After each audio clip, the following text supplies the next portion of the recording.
La louange est à Allah, le Seigneur des mondes, et que Allah élève davantage les degrés et les grades du prophète Mohammed. On commence cette série bénie en évoquant la création de notre maître Adam, qui fut le premier prophète et messager. Notre maître Adam est le premier humain et donc le père de l'humanité. Il a été créé au paradis à la fin du jour du vendredi, qui fait partie des 6 jours pendant lesquels Allah a créé les cieux et les terres, conformément à ce qui nous est parvenu dans le hadith rapporté par Muslim et d'autres d'après Abu Huraira, que Allah l'agrée. Le messager sallallahu alayhi wa sallam a dit ce qui signifie: le meilleur jour sur lequel le soleil se lève, c'est le vendredi. C'est en ce jour que Adam a été créé. À la question « Mais comment Adam a-t-il été créé ?» on répond: Allah voulait de toute éternité que Adam existe. Il l'a donc fait exister par sa volonté éternelle qui n'évolue pas et ne change pas. Par sa toute-puissance, il l'a fait surgir à l'existence. Allah a ordonné à un des anges honorés de prendre les différentes sortes de sol qui recouvrent cette terre, qu'il soit blanc, noir et entre les deux, qu'il soit mou ou dur et ce qui est entre les deux, qu'il soit bon ou non et entre les deux. Le messager a dit ce dont on comprend: Allah a fait prendre de cette terre ce qui est blanc et noir et entre les deux, ce qui est bon et non et entre les deux. Les fils de Adam sont donc venus selon cette origine avec des caractéristiques variables. Ce hadith est rapporté par Ibn Hibban et d'autres. On comprend d'une autre version de ce hadith rapporté par Ahmed: les fils de Adam sont comme les sortes de terre. Certains sont blancs, d'autres mat ou noirs, certains sont souples et d'autres durs ou entre les deux. Certains sont bons, d'autres ne le sont pas ou sont entre les deux. C'est-à-dire que la variété des tempéraments et des couleurs de peau des fils de Adam est due à ce mélange de sol à partir desquels Adam a été créé. Et sachez que Allah vous fasse miséricorde, que le hadith dont on comprend Allah a créé Adam à son image ne signifie en aucun cas à l'image de Allah, puisque Allah n'étant pas un corps, il n'a pas d'image. En effet, Allah n'est ni un grand corps ni un petit corps et il n'est l'origine d'aucune créature ni issue d'aucune chose. Allah, le Créateur, n'a pas une longueur, ni largeur, ni épaisseur, ni couleur. Il n'est ni jaune, ni rouge, ni noir, ni blanc, ni transparent. Allah subhanahu wa ta'ala n'est pas un grand corps ni un petit corps. Allah subhanahu wa ta'ala n'est pas long de taille ni court de taille. Allah n'est ni gros ni maigre. Allah subhanahu wa ta'ala qui a créé la place existe sans place. Et quand les musulmans disent Allah est le plus haut, c'est-à-dire Allah est le plus haut en grade et en degré. Et quand on dit Allahu Akbar, Allah est le plus grand, on veut par ça Allah est le plus grand en grade et en degré. Alors Allah ne ressemble à aucune chose. Alors, chers frères et sœurs, quand le prophète sallallahu alayhi wa sallam a dit ce qui signifie Allah a créé Adam à son image, c'est-à-dire à l'image de Adam, une taille de 60 coudées et 7 coudées de largeur. Le possessif son revient ici à Adam. Allah a créé Adam à son image, c'est-à-dire à l'image de Adam. On retient de cet épisode au sujet du premier des hommes et le premier messager que la création de Adam ne soit pas un mythe puisqu'elle est attestée par la révélation. On retient aussi qu'il a été créé au paradis et que son corps a été créé à partir d'un mélange de sol de notre terre, ce qui explique la diversité des couleurs, des peaux et des tempéraments de sa descendance, l'humanité. On retient aussi que Adam était beau et grand, rien à voir avec un singe. Et voilà, nous sommes rendus à la fin de notre premier épisode. Nous vous retrouverons dans le suivant pour expliquer ce qui s'est passé après la création du corps de notre maître Adam. Que Allah renforce notre curiosité et notre intérêt pour notre belle religion et nous permette d'apprendre et comprendre ce qui nous incombe. Amin. La louange est à Allah, le Seigneur des mondes, et que Allah élève davantage les degrés et les grades du prophète Mohammed. On continue aujourd'hui ce qu'on a commencé à propos de Adam et de l'apparence physique que Allah lui a donnée. Notre maître Adam, que Allah l'élève en degrés, était très beau physiquement et avait aussi une belle voix, car tous les prophètes que Allah a envoyés pour guider les gens étaient beaux physiquement et avaient une belle voix. En effet, le messager sallallahu alayhi wa sallam a dit ce qui signifie: Allah n'a pas envoyé de prophète sans qu'il soit beau et doté d'une belle voix, et votre prophète est celui qui est le plus beau et qui a la plus belle voix. Adam atteignait une taille de 60 coudées et il avait une belle apparence. Le messager d'Allah, sallallahu alayhi wa sallam, a comparé sa longueur à celle d'un long palmier. Quand Allah l'a créé, il lui a ordonné d'aller saluer un groupe d'anges et d'écouter comment il lui répondrait, car ce serait sa salutation et celle de sa descendance. Il leur a dit « Assalamu alaykum » et ils lui ont répondu « Assalamu alayka wa rahmatullah ». Ils ont donc ajouté « wa rahmatullah ».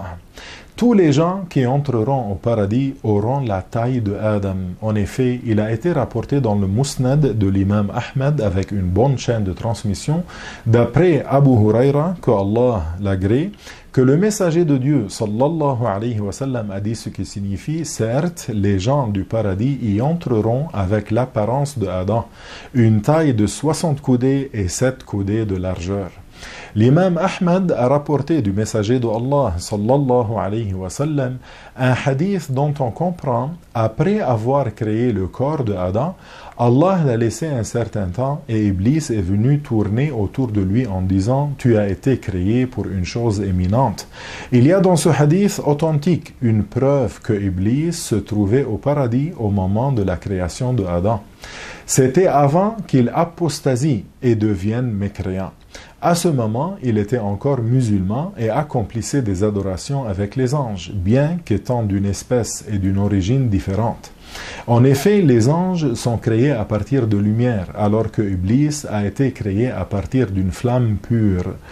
Parmi les mensonges évidents, il y a la théorie innovée par certains non-croyants qui a propagé que l'homme descendrait du singe. Cette théorie démente et contredit le verset coranique, la ayah, qui signifie « Nous avons créé l'homme sous sa plus belle apparence ». L'origine de notre maître Adam, qui est le premier homme que Allah a créé, n'est pas du tout un singe qui aurait évolué pour devenir un homme. Le darwinisme postule que l'homme descend d'un singe qui aurait évolué sous l'effet de facteurs inconnus. Cette théorie fausse ne repose sur aucun fondement scientifique et est démentie par les textes révélés. Attention, ce qui est révélé dans le Coran, à savoir que Allah a muté certains mécréants en singes et en porcs, a constitué un cas rare et isolé que Allah a affligé comme châtiment à certains non-croyants qui avaient violé les interdits du samedi et désobéi. Cette mutation constitue une exhortation et une leçon pour ceux qui craignent Allah, mais il faut savoir que les mutants n'ont pas survécu longtemps, seulement 3 jours, et qu'ils n'ont laissé aucune descendance de l'espèce dans laquelle ils avaient été transformés. On comprend de tout ça que la théorie de l'évolution élaborée par Darwin contredit la révélation. Adam n'a jamais ressemblé à un singe et l'homme ne descend ni du singe ni d'un autre animal. Nous voici à la fin de cet épisode. Dans un prochain épisode, on évoquera la création de Ève, que Allah l'élève en degrés. Suivez-nous donc et à bientôt. La louange est à Allah, le Seigneur des mondes, et que Allah élève davantage les degrés et les grades du prophète Mohammed.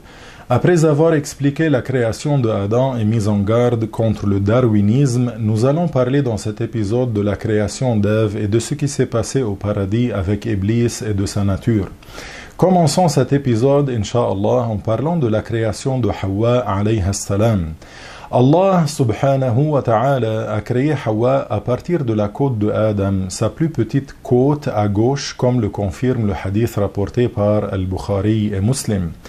Il a d'ailleurs été dit que c'est parce qu'elle a été créée à partir de quelque chose de vivant que le nom Hawa lui a été donné. Car en arabe, Hawa dérive du même mot que Hay, qui signifie vivant. Allah tabaraka wa ta'ala n'a pas créé Hawa sous l'aspect d'une petite fille qu'il aurait fait évoluer jusqu'à ce qu'elle grandisse puis devienne adulte, mais Allah ta'ala l'a créée directement sous la forme dans laquelle elle a vécu, c'est-à-dire adulte grande d'une taille qui convient à celle de Adam alayhi salam. Allah Ta'ala a dit ce qui signifie dans le Coran « Ô vous les gens, craignez votre Seigneur qui vous a créé à partir d'une seule personne et qui a créé sa femme à partir de lui et qui en a fait l'origine de nombreux hommes et femmes. » Allah dit aussi ce qui signifie « Il est aussi celui qui vous a créé à partir d'un seul être et qui a créé à partir de lui sa femme. » Et Allah a marié Adam à Hawa et il a fait qu'elle soit licite pour lui au paradis, puis de même ils ont été mari et femme sur terre. Voyons maintenant ce qui s'est passé avec Iblis. Il a été rapporté qu'avant d'être mécréant, Iblis s'appelait Azazil. Jusque-là, il était musulman croyant. Il faisait partie des djinns, mais adorait Allah avec les anges. Et ça, jusqu'à ce qu'il mécroie et qu'il se rebelle. Mais ce n'est pas vrai qu'il était le chef des anges comme le prétendent certains ignorants. Allah a ordonné aux anges de se prosterner pour Adam alayhi salam, une prosternation de salut et de respect. Les anges ont exécuté l'ordre de Allah et se sont prosternés puisque, conformément à ce qu'on apprend dans une ayah dans le Coran, les anges ne désobéissent pas à Allah en ce qu'il leur ordonne et font ce qui leur est ordonné. En revanche, Iblis a fait preuve d'orgueil. Il ne s'est pas soumis à l'ordre et s'est rebellé en disant « Moi je suis meilleur que lui ». Il a dit en s'adressant à Allah « Tu m'as créé à partir du feu alors que tu l'as créé à partir d'eau et de terre ». Iblis voyait en cela une marque de supériorité pour lui et c'est bien l'orgueil qui a causé sa perte. C'est donc à ce moment-là qu'Iblis est devenu mécréant et qu'est apparu ce que Allah savait de toute éternité et qu'il voulait, à savoir qu'il choisirait de se rebeller et de sortir de l'islam de son propre gré. Après qu'Iblis, le maudit, a su qu'il était maudit, il a demandé à Allah Ta'ala de retarder sa mort jusqu'au jour de la résurrection, c'est-à-dire le jour où les gens sortiront des tombes. Mais Allah ne lui a pas accordé de vivre jusqu'à ce terme. Il a retardé sa mort jusqu'au moment du souffle de l'anéantissement, et c'est quand Israfil soufflera dans le corps. C'est à ce moment-là que tout être vivant mourra, que ce soit les hommes, les djinns, les anges ou les animaux, à cause de l'intensité de ce bruit. Al-Hassan al-Bisri a dit qu'Iblis ne faisait absolument pas partie des anges et Shahr ibn Hawshab a dit il faisait partie des djinns et ce qui le montre c'est la parole de Allah qui signifie et lorsque nous avons dit aux anges prosternez-vous pour Adam alors ils se sont prosternés sauf Iblis qui faisait partie des djinns. S'il avait fait partie des anges, il n'aurait pas désobéi à Allah, car Allah les a caractérisés dans le Coran par sa parole qui signifie « Ils ne désobéissent pas à Allah en ce qu'il leur ordonne et ils font tout ce qui leur est ordonné ». Ce qui prouve aussi que Iblis n'a jamais été un ange, mais qu'il est bien un djinn, c'est sa parole Ta'ala qui signifie « Allah a dit « Qu'est-ce qui t'a empêché de te prosterner quand je te l'ai ordonné ?» Il a dit « Je suis meilleur que lui, tu m'as créé à partir du feu, alors que tu l'as créé à partir d'eau et de terre. » Il y a en cette ayah une preuve que Iblis est créé à partir du feu, à la différence des anges qui sont créés à partir de la lumière, comme c'est confirmé dans le Sahih de Muslim et d'autres livres que le messager sallallahu alayhi wa sallam a dit, ce qui signifie les anges ont été créés à partir de lumière, les djinns ont été créés à partir d'une flamme pure et Adam a été créé à partir de ce qui vous a été décrit. Prétendre qu'Iblis serait un ange déchu contredit donc la révélation. Écoutez l'épisode suivant pour comprendre dans quelles circonstances Adam et Ève sont descendus du paradis. Que Allah nous accorde un repentir sincère et définitif et efface nos péchés et qu'il augmente notre ferveur pour propager la vérité. Amin. La louange est à Allah, le Seigneur des mondes, et que Allah élève davantage les degrés et les grades du prophète Mohammed. Allah a ordonné à notre maître Adam et à sa femme Ève d'habiter au paradis éternel dans lequel entreront les musulmans au jour du jugement.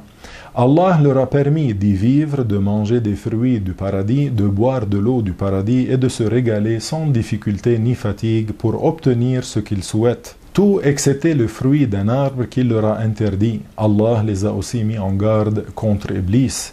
Il n'a pas été rapporté dans le Coran honoré ni dans le hadith confirmé authentique du messager de Allah sallallahu alayhi wa sallam quel était cet arbre. C'est pour cela que les savants ont divergé pour préciser sa variété. Certains ont dit que c'était un pommier, d'autres une vigne, d'autres encore un figuier ou autre.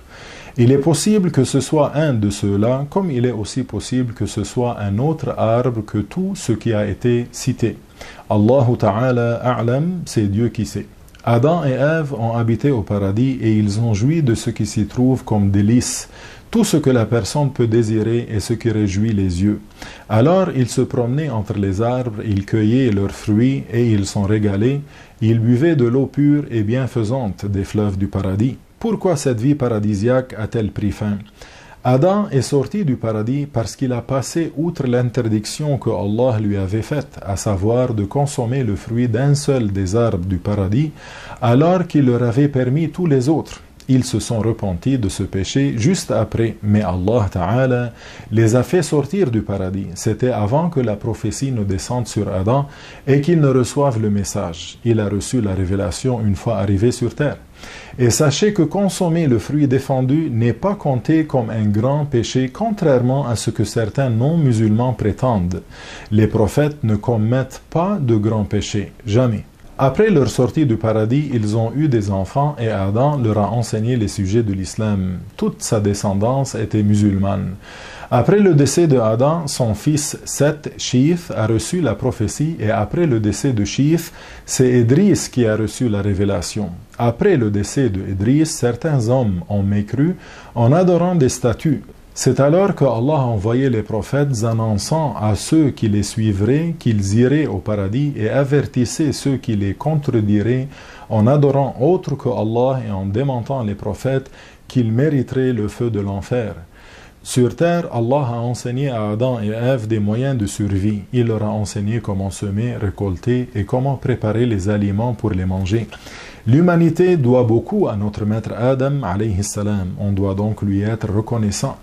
Rappelez-vous que Adam était un prophète. En sachant ceci, il n'est donc pas permis de le dénigrer. Celui qui dénigre Adam sort de l'islam. Il n'est plus musulman. Sachez que Allah vous accorde sa miséricorde, qu'on ne dit pas que Allah a chassé Adam du paradis, parce que ce mot indique un rabaissement pour notre maître Adam. Mais on dit que Allah l'a fait descendre du paradis, comme c'est cité dans les textes coraniques. On touche à la fin de cet épisode en espérant vous retrouver dans le suivant, dans lequel on abordera la durée du séjour de Adam alayhi salam au paradis et l'histoire de Qabil et Habil, Caïn et Abel. Que Allah illumine nos cœurs et nos consciences et fasse qu'on propage le bien. Amin. Walhamdulillahi Rabbil Alamin. La louange est à Allah, le Seigneur des mondes, et que Allah élève davantage les degrés et les grades du prophète Mohammed. Allah a ordonné à notre maître Adam et à Ève d'en descendre et il les a informés qu'Iblis demeurerait leur ennemi et aussi l'ennemi de leurs enfants. Il a été rapporté que Adam alayhi salam a touché terre en Inde, à un endroit nommé Sarandib, selon la vie la plus répandue, et que Ève serait arrivée à un autre endroit, Juddah au Hijaz. Quant à Iblis, il serait arrivé à Ubullah, quelque part en Irak. Par la suite, Allah ordonna à Adam de bâtir la maison sacrée. Il s'est alors dirigé vers Mecca et a construit la Kaaba. Lorsqu'il eut fini, Allah lui envoya un ange pour lui enseigner les rituels. La maison sacrée Al-Kaaba est restée telle quelle jusqu'au déluge qui a noyé le peuple de Noé alayhi salam. Elle a alors été élevée. Selon d'autres avis, elle aurait été détruite et ne serait restée que ses fondations jusqu'à que notre maître Ibrahim alayhi salam vienne la reconstruire. Passons maintenant au récit de Abel et Caïn. En résumé, Ève a eu 40 grossesses et elle mettait au monde à chaque fois un garçon et une fille, sauf la dernière, où elle a eu un garçon seulement du nom de Shith, qui fut le deuxième prophète après Adam. Adam mariait le garçon à une de ses filles d'une autre grossesse. Certains ont dit que le bon Habil, Abel, souhaitait se marier avec la sœur jumelle de Qabil, Caïn, qui était plus belle que sa propre sœur jumelle. Mais Qabil voulait la garder pour lui. Lorsque Adam a voulu la donner en mariage à Abel, Caïn a donc refusé. Adam leur a demandé de faire une offrande par recherche de l'agrément de Allah, puis est parti à la Mecque pour accomplir le pèlerinage. C'est après son départ que chacun d'eux a fait son offrande.